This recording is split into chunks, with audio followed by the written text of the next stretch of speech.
The big fillets are going to be done grilled and blackened. So the little fillets, I like to take them and I like to make them into little finger bits the size of a finger, you know. I feel like that's how you have a party. And those are going to be done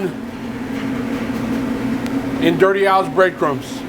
Large fillet, one is going to be blackened, one's going to be grilled, and then we're going to take these ribs and we're going to turn them into Cuban ribs. Cuban ribs, they're super delicious.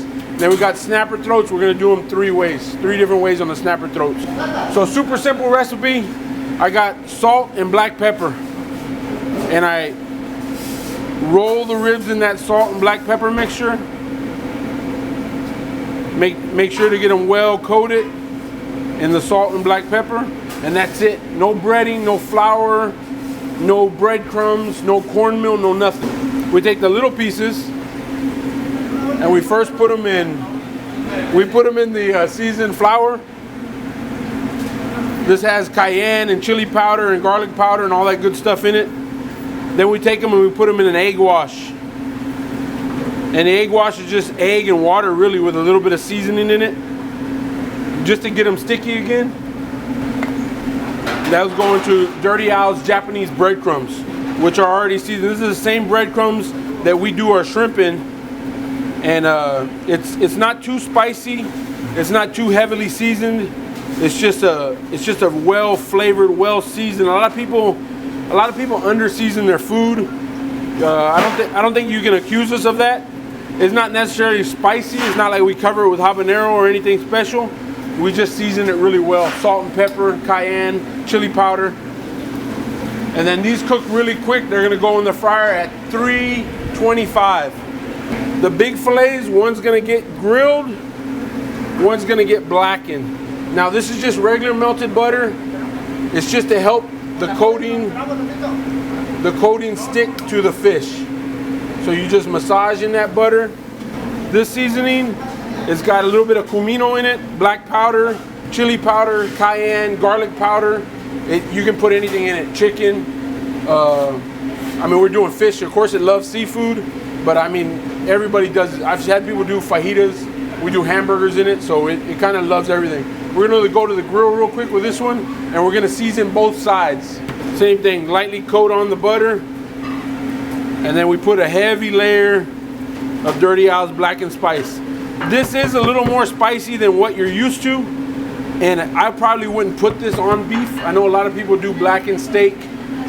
This one is more designated just for seafood. So I would just keep it on seafood. Chicken maybe, just because it has such a high content of salt and a high content of cayenne pepper. So it's a little more spicy than what people are used to. We're also going to be doing a couple of throats blackened, and we're going to be doing a couple of throats on the grill, and we're going to be frying a couple of throats. These are just going to go in seasoned flour, a little egg wash. We put it in our cornmeal. Everybody always says, why do you leave these little fins on? You know, they ask you why you leave these little fins on. Man, they get so crunchy and delicious. Unbelievable.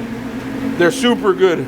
I mean, you can't eat the scales, you know, but the skin keeps the fish moist, delicious. We're gonna put the fish on a grill. You gotta start out with the grill hot, and on seafood, you don't mess with it. Once you put it on the grill, you just don't play with it anymore. If you get a flare up, you splash it with a little bit of water, and that's it, man. You season both sides. Make sure you season both sides generously with the Dirty Al spice, and then you let it sit, man, and it'll tell you when it's ready to flip. You know, it'll tell you when it's ready to go, just based on the way it looks on the top side. Okay, as far as the blackening go, Dirty Al's blackened spice is a necessary thing for seafood. If you don't have a flat top that gets smoking hot, then you can substitute it for maybe a cast iron pan. But before you put the fish on it, you need it hot, hot, hot. I can't stress that enough. I splash mine with a little bit of butter, and then I go down on it with a seasoned fish. Just so you know what I did, I went ahead and shucked a couple oysters, and we're gonna put my avocado butter on them, which is unbelievable. We serve this at Pelican Station normally, but you can do it anywhere you have a grill. Just get the avocado butter, I gotta give a thank you to Anthony Galvan, the health nut. He puts this rub on, or this spread on his sandwiches. He puts them on wrap. It's delicious, man, delicious. I do them on my grilled oysters, and it's unbelievable, unbelievable. That's what you're looking for. If you see a blackened piece of fish and it comes out white, that means that the cooktop was not hot enough. It's got to form, the seasoning has to form a crust on the top of that fish. I mean, the name says it all, blackened. It's got to have a crust of that seasoning on the top. That's where it's at. That's where the seasoning has actually changed flavor because you've cooked it. You know, it's magnified and made more intense. Color is flavor. I mean, you don't want it burnt. I'm not saying charcoal.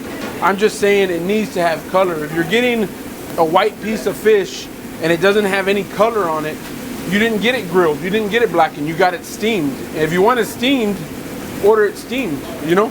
Okay, there's no butter in it. It's got garlic, it's got avocados, cilantro, serranos, oh man, it's just a lot of garlic, a lot of onions. It's delicious, man. You put it on top of these grilled oysters. You don't let the oysters dump their juice. You know, you kind of let them leave that juice to mix with the avocado butter. We're gonna put a little bit on the fish too because it's so delicious.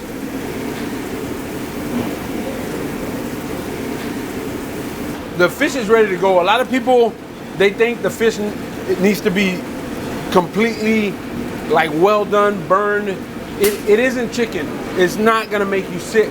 As long as the outside of it is cooked good, the inside can stay juicy. It can stay moist. If you crack it and the liquid is clear, it's ready to go, man. For a nice piece of fish,